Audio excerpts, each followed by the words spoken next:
What has become of this city? There used to be laws, justice.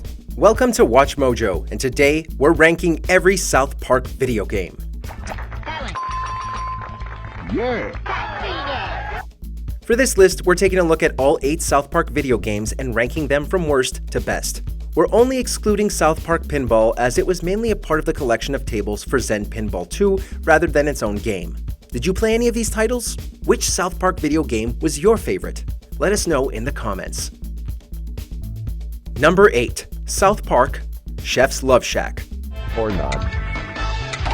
Wow, you get a free spin. Of all the video games based on animated shows, Chef's Love Shack was uninspiring in the most effortless and mundane way possible. Players must answer trivia questions ranging from general questions to prompts referencing the show. At the end of every round, players will then be subjected to a bland minigame for additional points. What really makes it the worst South Park video game is how it completely ignores what made the show such a hit in the late 90s. The crass humor is almost completely absent, and the formula doesn't integrate any of the show's DNA into its gameplay.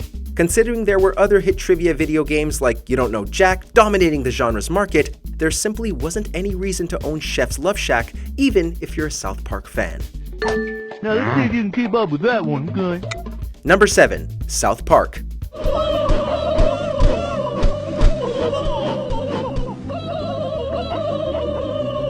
A first-person shooter set in the world of South Park could definitely work today, but when the very first South Park game tried it, well, it wasn't even decent. As Stan, Kyle, Cartman, or Kenny, you must venture through the town, fending off various enemies using an assortment of weapons. While the multiplayer was entertaining enough for a party or two, it doesn't do enough to give the game any real value. The jokes rarely land, enemies don't do much to fight back, and the levels don't do anything to complement the gameplay. After seeing the innovations made by other 90s FPS games like Doom 64, Turok, and GoldenEye, it's shocking to see South Park not take a chance to learn from said titles and make something unique. Don't worry, Chef, we'll take care of it. Yeah, let's go kick their asses. Number 6. South Park Tennerman's Revenge. Some sort of ginger future. Scott Tenorman, that asshole! There was a short period of time where South Park seemed like it was dipping its toes into the water again with video games after a near decade-long absence. During these brief few years, 2 games were developed, and between the two, Tennerman's Revenge was the worst. Set in a future where Scott Tenorman rules the world, the boys must fight through robots and collect energy orbs to change the future and make their way back home. Granted, Tenorman's Revenge isn't as awful as our previous entries, but it's painfully mediocre. There simply aren't any mechanics to make the game distinguishable from other platformers. You jump, you avoid obstacles, fight enemies, occasionally use basic special powers, and that's it. Not even the humor made it feel like a South Park video game.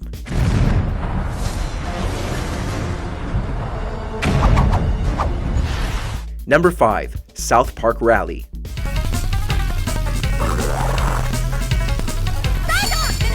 It might seem weird to put something like South Park Rally anywhere close to the middle of the list. After all, the physics in this kart racer are what can make the game so frustrating to play. One crash can throw you off course in some wild direction. However, its whack controls are arguably what redeems the title.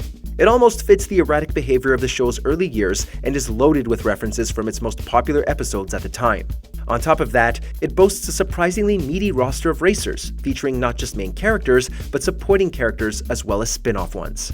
That said, with this much tribute to show at such a young age, South Park Rally is much more of a South Park game than our previous entries.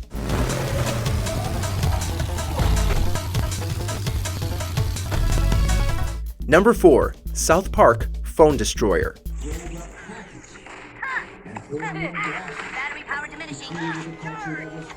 Very rarely do mobile games come out good, and very rarely are they games with monetization and gacha elements. Phone Destroyer, however, does manage to defy expectations. Customize your own new kid in town and lead the charge with various South Park characters donning their various personas from the show's extensive run. The trick is that every character belongs to different classes, meaning the moments you play certain characters can determine whether you emerge victorious. And shockingly enough, Phone Destroyer never feels like it's trying to weasel money out of you. You're given plenty of opportunities to use in-game currency to earn new cards, materials for upgrades, and more.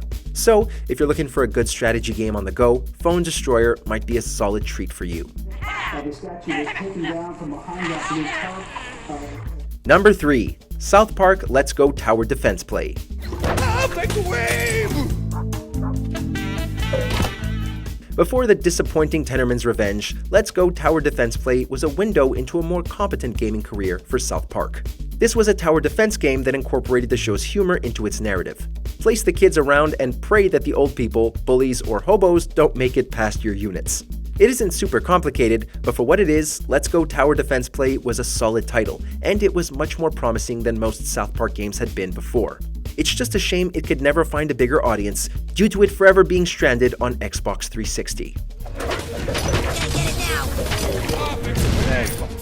Number 2. South Park: The Fractured But Whole. Fellas, they got the base! You gotta stop him!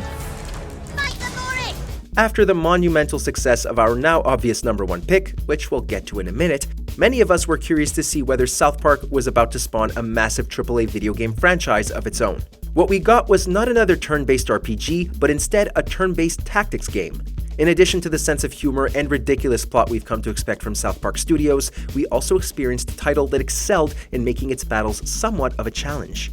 Positioning was crucial in defense and could potentially allow you to deal bonus damage on one target or attack multiple targets in one move. The only problem Fractured But Whole had was that the game kind of breaks itself in the end once it allows you to multi-class and switch classes in and out at your leisure.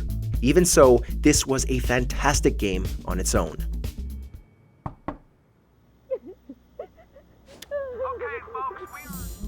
Before we continue, be sure to subscribe to our channel and ring the bell to get notified about our latest videos.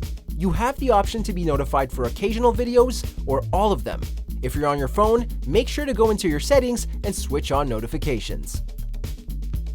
Number 1. South Park: The Stick of Truth. Your coming was foretold by Coldwell Banker. I am the Wizard King. But the time for talk is not now. Let me show you my kingdom.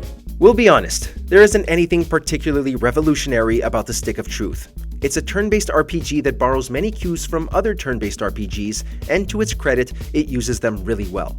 No, what makes it the best South Park game is how it honors the show's lengthy history in more ways than one. It wasn't just through Easter eggs and references. This was the game where you could live out your own episode of the show, discovering side quests, meeting familiar friends and enemies, exploring the town to find new equipment, and much, much more. Stick of Truth also gave you plenty of reasons to replay the game, with each of its 4 character classes having their own unique focuses in combat. For fans, this was the South Park game we had been waiting for, and you could feel the love that was poured into it by the dev team. Feel my righteous fury!